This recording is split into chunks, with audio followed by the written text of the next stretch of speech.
Good morning, faithful listener.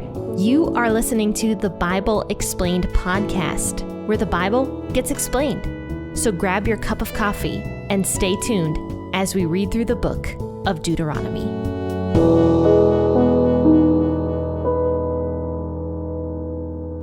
Hello and happy Monday, faithful listener. This is your host, Jenn, here, bringing you another episode from Deuteronomy chapter 5. And I'm just so excited that you chose to turn on this podcast this morning to start your week out with reading the Bible. So let's read Deuteronomy 5 today, verses 1 through 11. This is actually a recap episode of the 10 Commandments. And we're going to talk about the first 3 commandments because don't forget, Deuteronomy means the retelling. Moses is retelling the law to the new generation of Israelite children. So that's what Deuteronomy is. So today is going to start a recap of the 10 Commandments, and we're going to talk about the first 3. And the first 3 are the ones God states first because they are having to do with everything regarding how we treat God. So the first 3 commandments is what I'm going to discuss today. So grab your Bible, Deuteronomy 5 out of the version you prefer. And I'll be reading out the World English Bible version today, or the WEB. But once again, that is Deuteronomy 5 verses 1 through 11. Moses called to all Israel and said to them, "Hear, Israel, the statutes and the ordinances which I speak in your ears today, that you may learn them and observe to do them. Yahweh our God made a covenant with us in Horeb. Yahweh didn't make this covenant with our fathers, but with us, even us, all of us who are here alive today.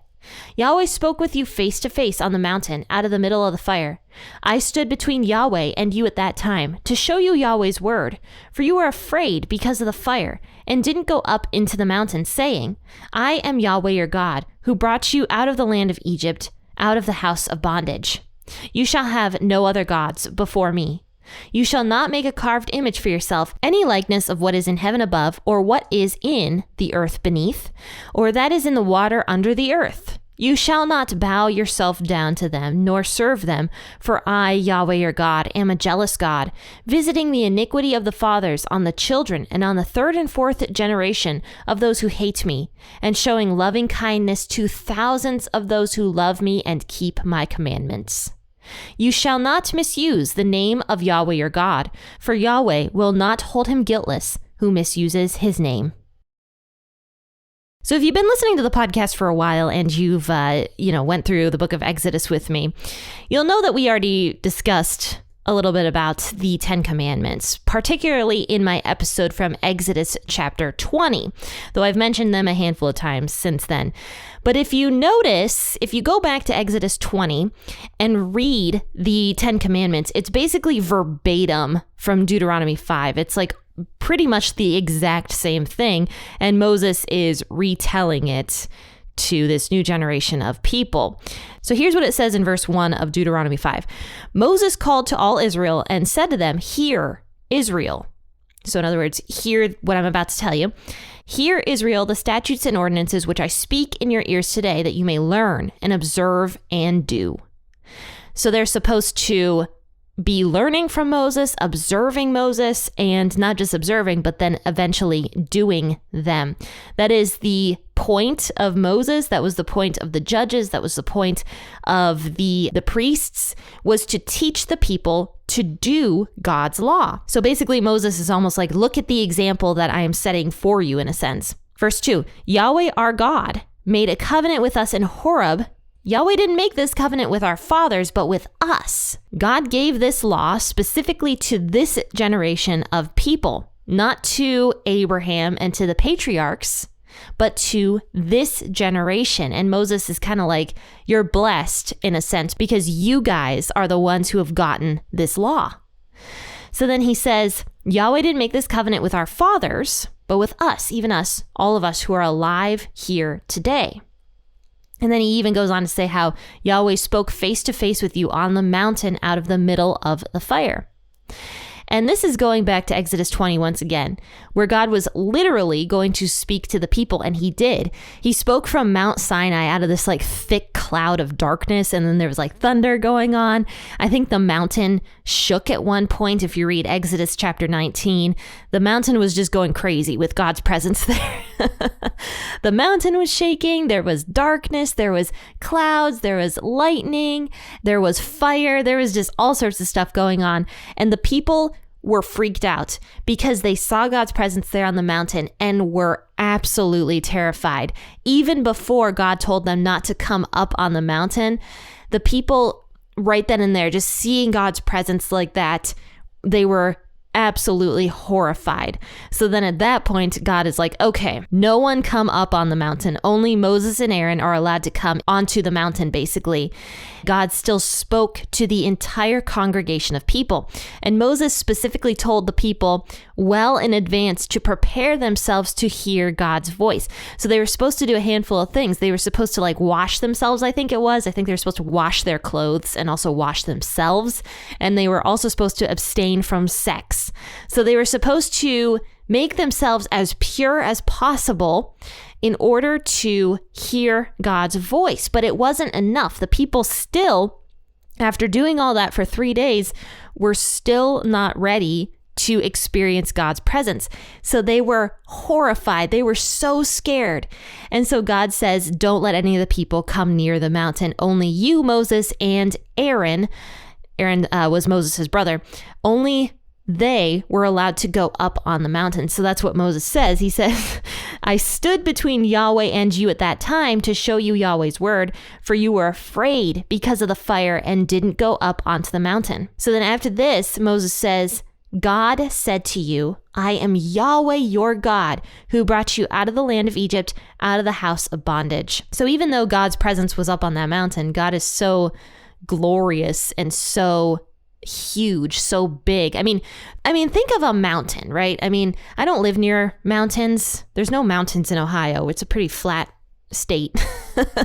But I've seen mountains before. When I was going through Italy with my husband, there were some beautiful, beautiful mountains in Italy.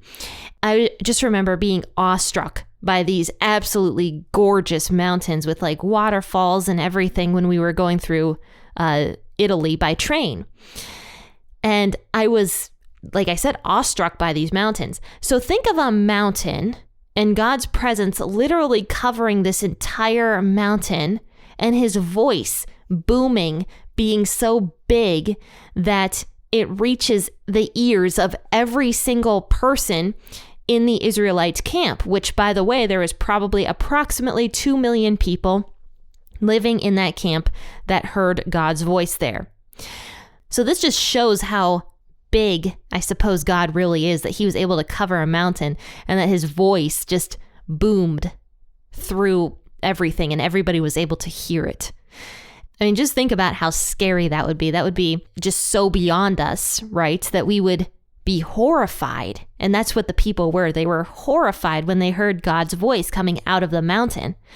So God, first and foremost, when he speaks to all the people, he says, I am Yahweh your God, who brought you out of the land of Egypt, out of the house of bondage. So he declares who he is. There was no guessing. God says, I am Yahweh your God. So he tells the people who he is. Then he gives them the commandments. And if you listen to my episode on Friday, my sister and I were on the podcast together. And my sister made a really great point about if God is God and he is so beyond us and so above us, then he has the right to tell us what to do.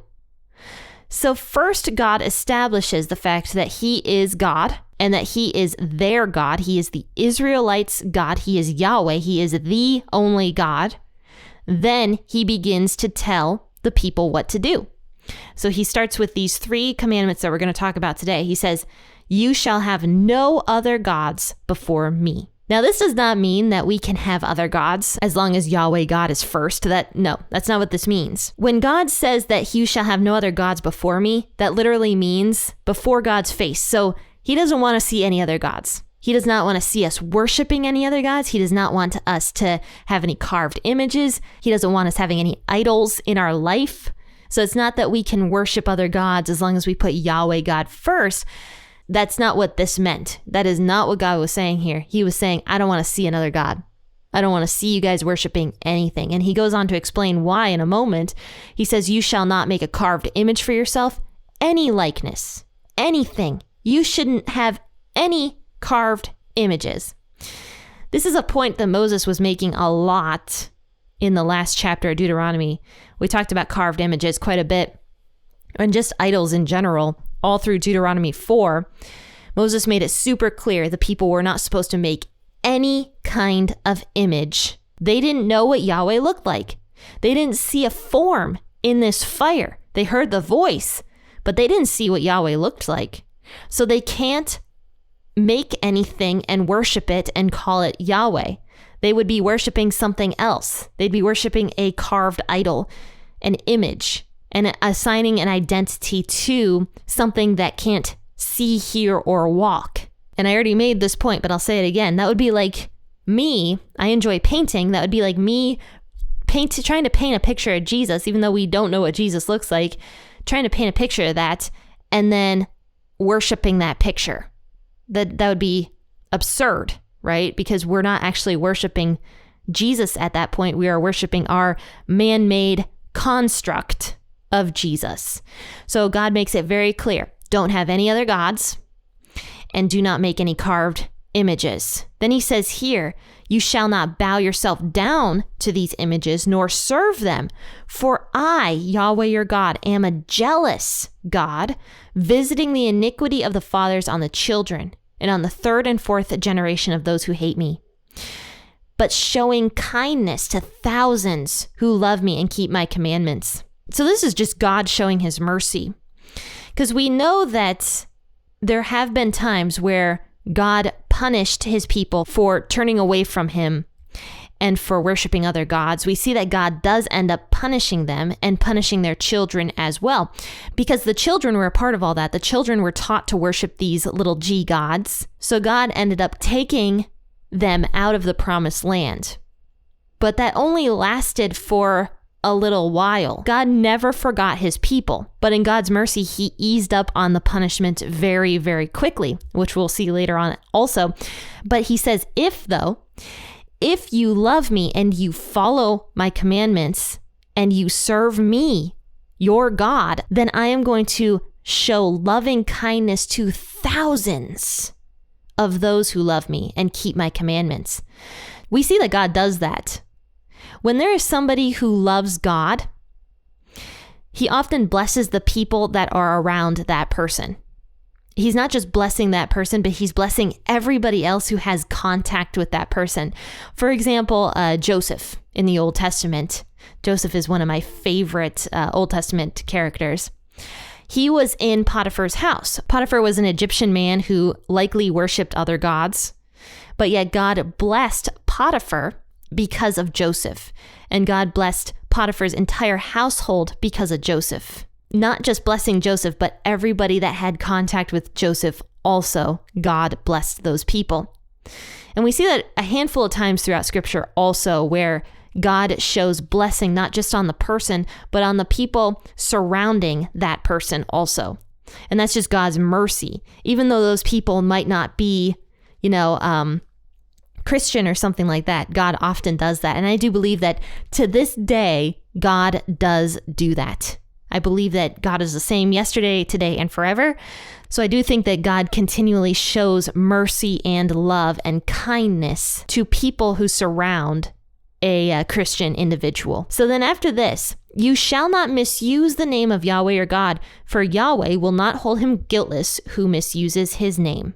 Depending on the version you read, this might actually say you shall not take the name of the Lord your God in vain. But I like the fact that the World English Bible says misuse rather than take in vain, because I think that we've taken that commandment and not exactly properly applied it. I do believe that, yes, we should not take God's name in vain. In other words, we shouldn't just use God's name as like a curse word, because God's name is not a curse word. We should have reverence for God's name. But I don't think that's just what this commandment is talking about. Misusing God's name can mean multiple things, in my opinion. It could mean saying that you're a Christian, saying that you believe in God, saying that you believe in Jesus, and then going out and doing something totally opposite that a Christian wouldn't do. I do believe that that is a form of misusing God's name. And the way this was translated in some versions, we often don't see that. We don't think of that as taking God's name in vain. But in a sense, it definitely is. We are pretending to be Christ followers, but then doing something totally different. That is definitely taking God's name in vain. So yes, I do believe that this doesn't just mean using God's name as a curse word. I do think that it is much broader than that. It just means that we need to have reverence for God. Just in general, have reverence for God's name and take that very, very seriously. We need to make sure that we are shining our lights, right? As Jesus said, shine our lights to everybody by doing what we say that we believe. And I know that that is very hard to do. I was actually talking to my sister after we did our episode on Friday, and she was like, did I sound too preachy? And I was like, no, I don't think you did. And both of us got into this conversation like, we hate sounding preachy, because it could come across as, we think we're better than other people. And if you know my sister, she's not like that at all. She does not. She does not think she's better than other people. My point with all of that is that I'm sitting here talking to you guys about the Bible, and I need to make sure that I also am doing what I'm telling you guys to do, in a sense. So if I say, you need to take God's name super seriously, I'm sure God is looking at me right now and going, Jen, you better also take it very seriously because you told other people to take it seriously.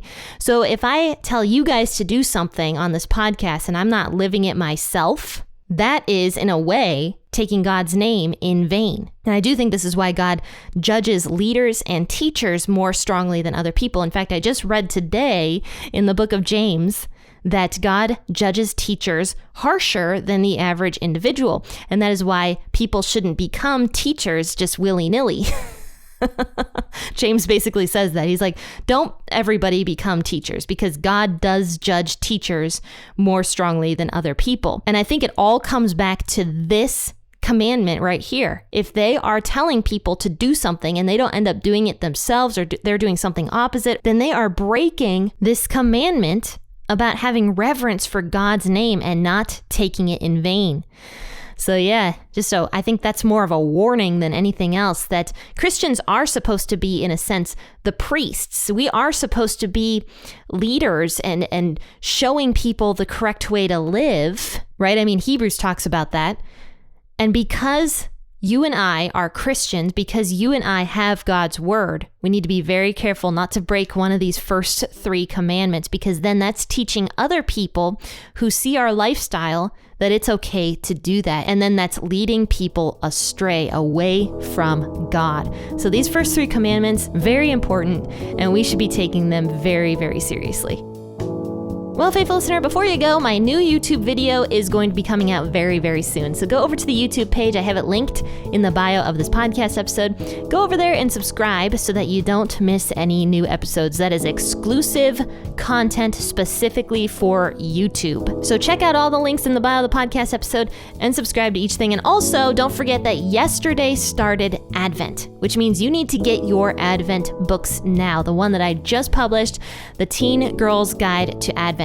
So if you know a teenage girl, or if you run a girls group or anything like that, grab some books for your group and follow along with Advent. But faithful listeners, I'll see you tomorrow morning for an episode out of Luke. We're about to finish up Luke and we're moving into John very soon. And right now we are getting into the death and resurrection of Jesus. So tune in tomorrow, 6 a.m. or whenever you wake up. Happy listening, and God bless.